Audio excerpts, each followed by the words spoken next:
consistent. This also means Gero ends up being killed by 17 and 18 just as he originally was.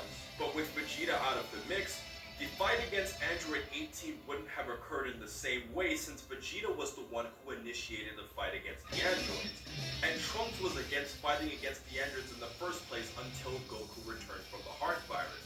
This all suggests that 16, 17, and 18 would leave to go find Goku.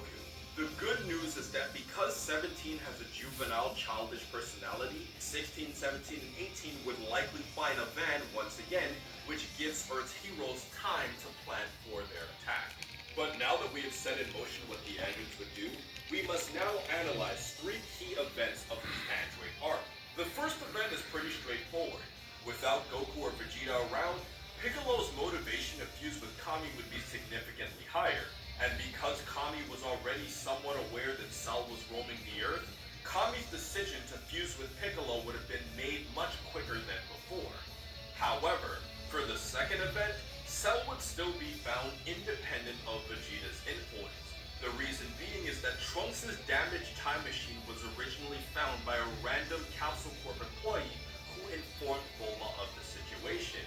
But Cell would still get away as Piccolo's intention was always to interrogate him for information and kill him after he found out everything he had to know.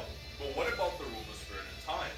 Goku would still want to go in the Rule of Spirit and Time with Gohan, and since there's no Vegeta around, that means that Trunks would go in the hyperbolic time chamber with Piccolo, since this would cut down on the time necessary to train.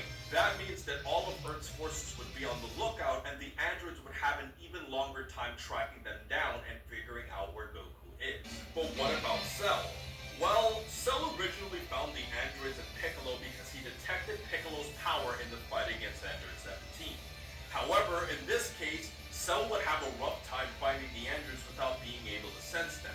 But this ultimately doesn't matter because Gohan and Goku would make Cell look like a bug after just a day, so as soon as Goku detects a city losing a bunch of life forms, he could use instant transmission and track down Cell.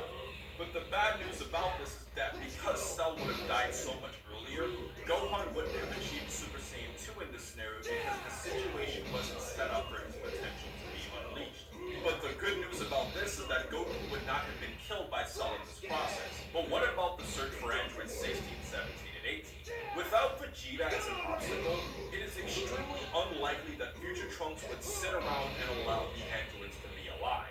Originally, the androids made a temporary alliance with Earth's heroes because Cell was the bigger threat. But here, Cell is already dead, so Trunks would have no issue killing them